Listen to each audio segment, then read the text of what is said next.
माँ एक शक्तिशाली योद्धा होती है जिसको कोई भी हरा नहीं सकता, जिसके सामने कोई भी परेशानी ज़्यादा समय तक टिक नहीं सकती। यह कहानी एक ऐसे ही बहादुर माँ की है जो एक पहाड़ी क्षेत्र में बसे एक छोटे से गांव में रहती थी, जिसका नाम जया था। वह एक विधवा थी जिसने कुछ साल पहले अपने पति को एक बीमारी के कारण खो दिया था। तब से वह अपने 2 छोटे बच्चों रवि और सीता को बड़े संघर्ष के साथ पाल रही थी। जया फूस की छत वाले एक छोटे से मिट्टी के घर में रहती थी। दीवारें गिर रही थी और बरसात के दिनों में छत टपकने लगती थी। उसके पास कोई स्थिर आय नहीं थी और उसे जीवन यापन करने के लिए अनेक कामों पर निर्भर रहना पड़ता था। कभी कभी वह किसी के घर में झाड़ू बर्तन करते तो किसी के घर में कपड़े धोने जाती।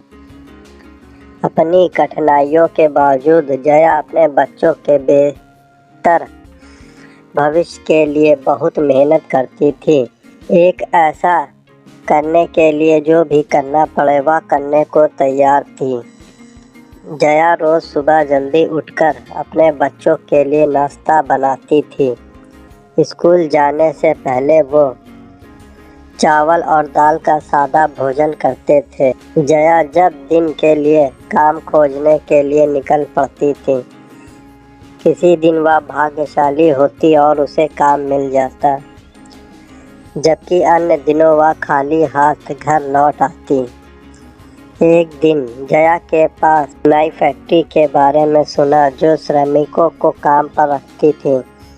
उसने नौकरी के लिए आवेदन करने का फैसला किया और जब उसे काम पे रखा गया तो वह बहुत खुश हो गई। यह एक आसान काम नहीं था, लेकिन जैसे पैसे के लिए वह इस काम को करने के लिए तैयार हो गई। जया सुबह जल्दी ही उठ जाती और बुनाई के कारखाने में देर तक काम करती। वह थकी हारी घर आती थी, लेकिन अपने परिवार की ज़रूरतों को पूरा करने वाली नौकरी पाकर खुश थी। जया ने एक एक पैसा बचाया और एक दिन अपने बच्चों को बेहतर जीवन देने में सक्षम होने का सपना देखा। एक दिन कोविड-19 के चलते लॉकडाउन लगने की वजह से बुनाई का कारखाना बंद हो गया और जया नौकरी से बाहर हो गई। लेकिन वह जानती थी कि उसे अपने बच्चों के खातिर लड़ना होगा। जया ने एक बार फिर काम की तलाश की, लेकिन छोटे से गांव में नौकरियां कम थी। उसने गांव छोड़कर काम की तलाश में शहर जाने के बारे में सोचा। यह एक कठिन निर्णय था। जया के पास जो कुछ भी थोड़ा बहुत सामान था वह उसको बेचकर अपने बच्चों के साथ शहर की तरफ रवाना हो गई। जब वह शहर पहुंची तो शहर की भीड़-भाड़ चकाचौंध देखकर वह तुरंत बहुत घबरा गई, क्योंकि वह गांव में रहने वाली एक सीधी महिला थी। उसने कभी भी शहर नहीं देखा था। जया और उसके बच्चों को एक भीड़-भाड़ वाली पट्टी में एक छोटा सा कमरा किराए पर मिल गया। कमरा छोटा था, जिसमें कोई खिड़की नहीं थी, बस एक छोटा सा दरवाजा था। माया बाहर की तलाश में निकली, लेकिन यह उसकी सोच से कहीं अधिक कठिन काम था। जया के पास कोई कौशल या योग्यता नहीं थी और उसे काम खोजने के लिए संघर्ष करना पड़ा। दिन हफ्ते में बदल गए और हफ्ते महीने में बदल गए।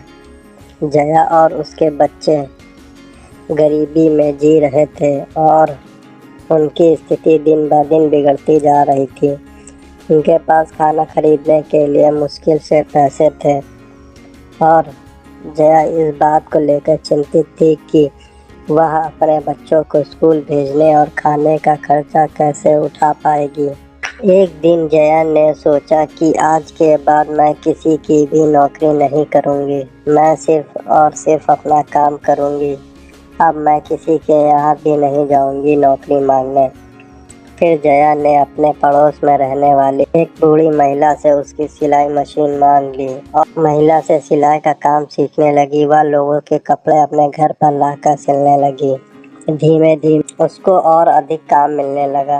वह कम रेट पे और अधिक मेहनत से अच्छी सिलाई करने लगी, जिससे लोगों को भरोसा और बढ़ने लगा और लोगों ने उसको बहुत अधिक काम दिया। धीरे और अधिक काम मिलने लगा।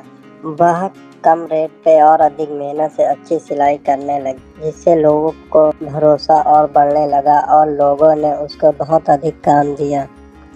धीरे धीरे उसने एक सिलाई मशीन से कई मशीनें खरीद ली। अब उसकी आमदनी अच्छी होने लगी थी। फिर जया ने अपने बच्चों का एडमिशन अच्छे स्कूल में करवा दिया। उसने अपने खुद का मकान खरीद लिया और सिलाई के स्टोर डालने शुरू कर दिए। उसके शहर भर में बहुत अधिक स्टोर खुल गए। वह लाखों रुपया महीना कमाने लगी। आज उसका घर शहर भर में बहुत नाम है। लोग आज भी उसकी कहानियाँ दूसरों को मोटिवेट करने के लिए सुनाते हैं। इसलिए दोस्तों कहा जाता है काम कोई भी छोटा नहीं होता। इसलिए ज़िंदगी में कभी भी हार नहीं माननी चाहिए, क्योंकि किस्मत कभी भी पलट सकती है। आज बुरा है तो कल अच्छा आएगा। समय ही है, बदल जाएगा। धन्यवाद दोस्तों। एक नई कहानी के साथ मैं आपसे फिर मिलने ज़रूर आऊँगा।